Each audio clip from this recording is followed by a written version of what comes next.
Well, hello, friends and clients, and good morning from Paris's Charles de Gaulle Airport. Today, we are boarding a charter from Paris Terminal 3 to Longyearbyen, which is the most northern airport in the world. And we're doing this to meet up with the Ponant ship that will be taking us to no other than the geographic North Pole. The ship is called Le Commandant Charcot. Thank you. So we first start this very early morning boarding charter flight that Ponant has arranged for us aboard ETF Airlines 737-800.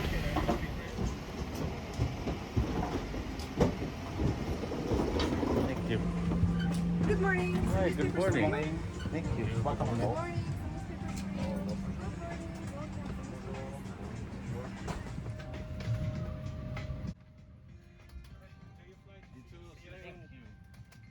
So this is an all economy class configuration, and it's about 4 hours of flight time from Paris to get to Longyearbyen.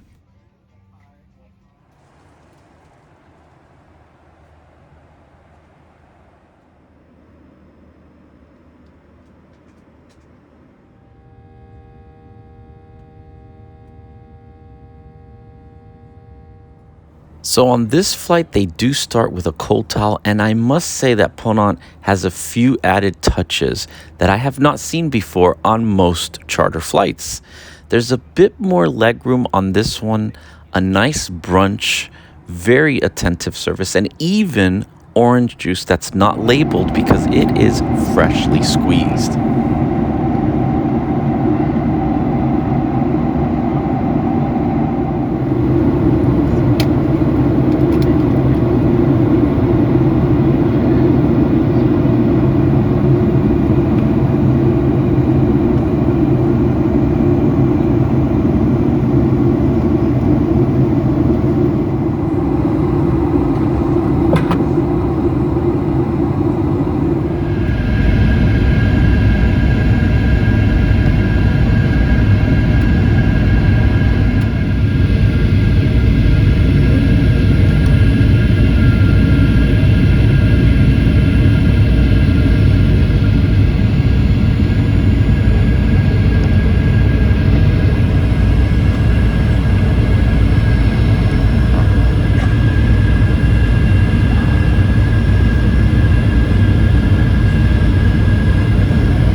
Ladies and gentlemen, we welcome you at Svalbard Airport, where the local time is 10 o'clock in the morning. Merci de rester assis jusqu'à l'arrêt complet de l'appareil et l'extinction de la notice lumineuse. Soyez vigilants à la chute de l'approche. Nous vous souhaitons une très agréable soirée et journée et une très belle fête. Gracias. Merci et au revoir.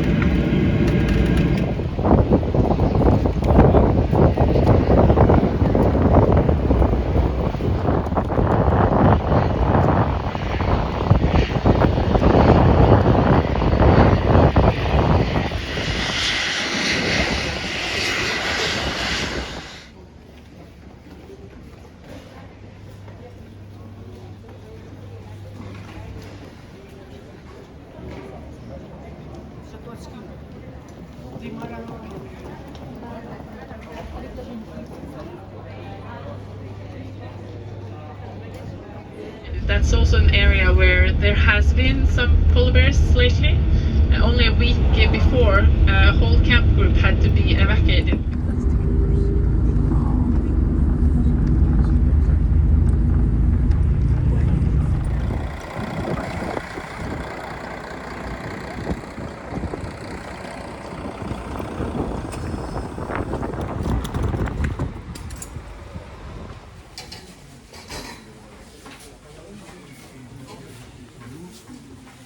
So, Svalbard is the whole archipelago. So all the islands, including Bear Island, that is south from these islands. And Spitsbergen is the biggest island, this here. And that's where we are now. Longyearbyen is here. We have 2,500 people living in Longyearbyen. These islands here, they are completely protected because there's so many polar bears there. So you can't go on landings here. We have roughly 3,000 polar bears. And on Spitsbergen we have 150 to 300, but they are most located in the north and on the east. If you have any questions, I will be in the middle next to the polar bear.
On my last expedition to Svalbard, I saw so many of these cabins at the different stops, and I was so curious to see what they look like inside, and we finally can see what they look like inside in this museum. Take a look.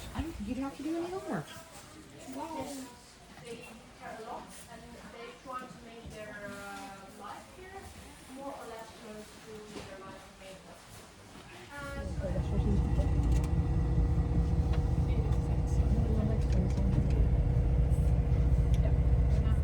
Looking for jobs. Of course I called the hospital, but to work in the hospital here you have to be anesthesia nurse or operational nurse with at least 5 years of training in trauma or emergency. Also work at the wilderness camp that we are going to later today. They have 2 or 3 huskies inside the cafe all opening hours. So then you can have hot chocolates, coffee, and then you can pet beautiful huskies at the same time. Now the city center is on your left side. It starts with the hospital, the yellow building. They have 8 beds. So if you're sick more than 3 days, you will be shipped to the mainland, to the hospital there. And also if you a big accident, then they usually send also over patients to the mainland. Then we have our cultural house, our cinema, and with the different stores, sports stores, restaurants, and our liquor store. The northernmost liquor store is behind the shopping mall. And then we have the grocery store, Svalbard Butikken. So that's the only one we have. So if they're out of chicken, we don't know when we will get it. And some more hotels. And the last building is Visit Svalbard. It's the tourist information. And that was city center. So it's not very big. And all the other buildings we pass now is housing. So people live here. And this is the newest part Longyearbyen. We have 2 kindergartens, Kullungen, the coal kid, and the other one is in the city center. We also have schools, that's also on your right side. We have all the way up to college actually. So here they would house all the people working in the mine. Now we have people living here, and we have a vet. It's located up here. We also have a hotel, and the students at the university used to live here, but because of avalanche danger last year they were moved, so they built brand new housing for them in the city center instead. They were quite happy because of walking all the way from here to the city center all the time. So now they are close in the middle.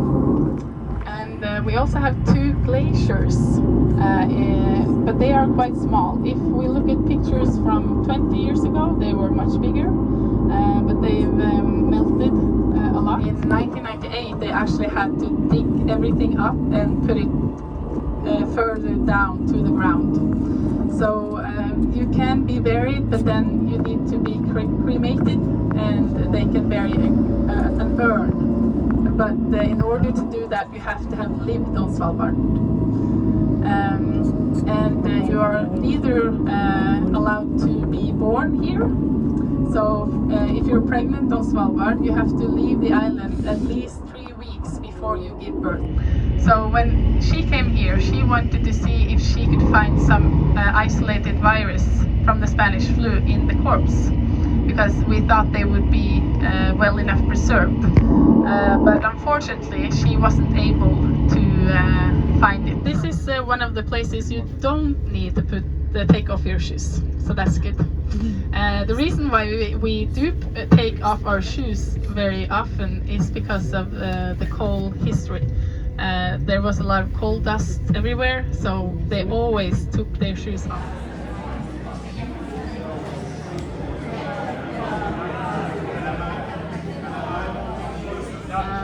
It was opened in 1906, and then it closed in 1921 because of a huge explosion that killed 26 men. Donc au-dessus du cimetière, vous pouvez voir la première mine qui a été exploitée ici, qui a été ouverte en 1906. That was the first settlement here in Longyearbyen that was bombed during the Second World War, and the permafrost is pushing all these wood up, the fundament of the houses up from the ground. And this is also where we gather every year on March 8th to celebrate the sun coming back season. So then the sun will shine through those mountains and shine down on these stairs. So people leave their jobs, children come from their kindergartens and sing, and it's a really nice tradition. And on your left side you see this spider building. That's the cable car station. So that's the building where all the coal went through. You can see that it has 3 arms. No one owned Svalbard. So then there was a meeting in Italy after the First World War where they decided that Svalbard should be a part of the Norwegian kingdom. In 1925 we got the governor who is in charge of Svalbard, but we also abide Norwegian rules.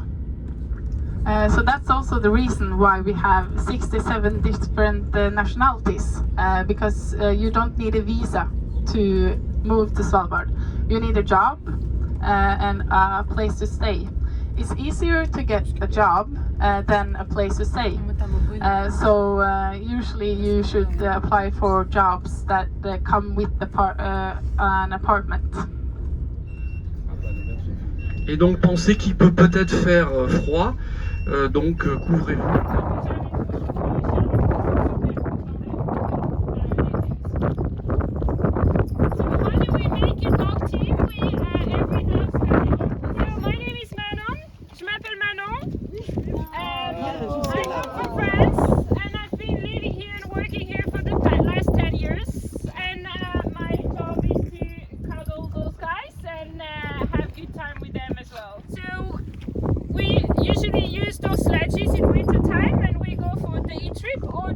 days excursion. And in the summer, then we have the carts out there.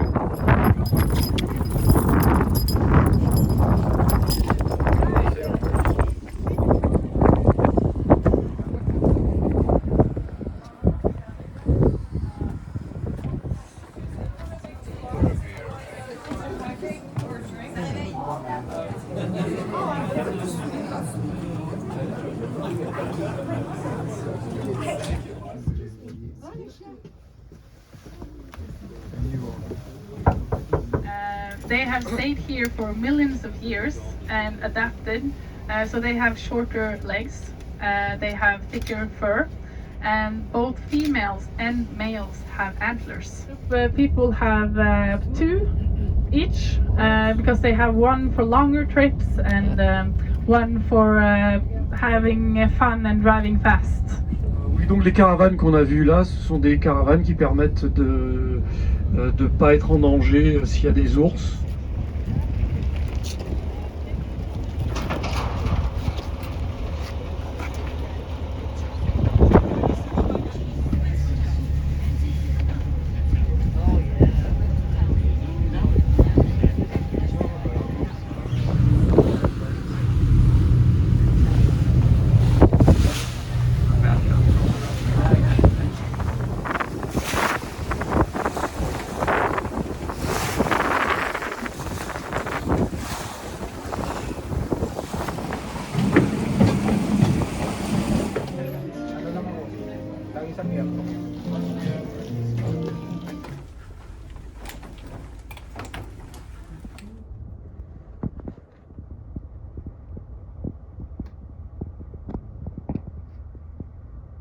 So this was the first room that we had, but then we ended up moving to a more midship location on deck 6. But this is a deluxe suite. This is one level above the minimum, and it's actually quite a nice room, and there are much larger rooms, and then there's one category that's a little bit smaller than this. Definitely email me at gary.senderoff@cruiseplanners.com or text me at my mobile number if you want more information, and I can go over the categories and what might be the best fit for you when you do your polar adventure aboard the Commandant Charcot. I also have a full ship tour, and you could see that on my channel.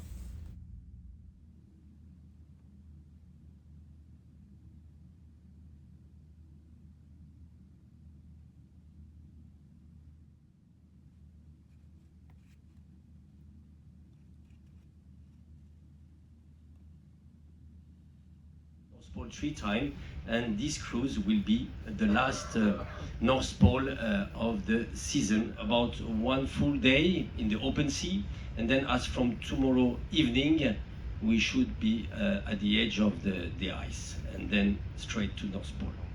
In the event that the ship is abandoned onto the polar ice, launching the lifeboats into water will be impossible.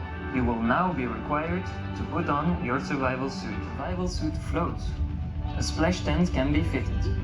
It is deployed from behind the neck collar and locked with the carabiner and the adjustable cord. The kit is composed of a water ration, food, sunglasses, sun cream, a pair of undergloves, and hand warmers. In case of abandon when the ship is surrounded by ice, these containers will be dropped onto the ice and then moved to a suitable place for setting up the polar survival camp. The survival camp is composed of 32 polar shelters, one hospital, and one command tent. In deck 3, access by the main staircase is performed when the ship is in open water or in an area with less ice concentration. Yes. Welcome back. To book your North Pole vacation or any other polar expedition, email me at gary.senderoff@cruiseplanners.com. And don't forget to go to my website, www.tourdoctors.com, and register yourself to be on my VIP email list. Thank you for watching, and don't forget to subscribe, comment, and like if you want to see more videos like this one.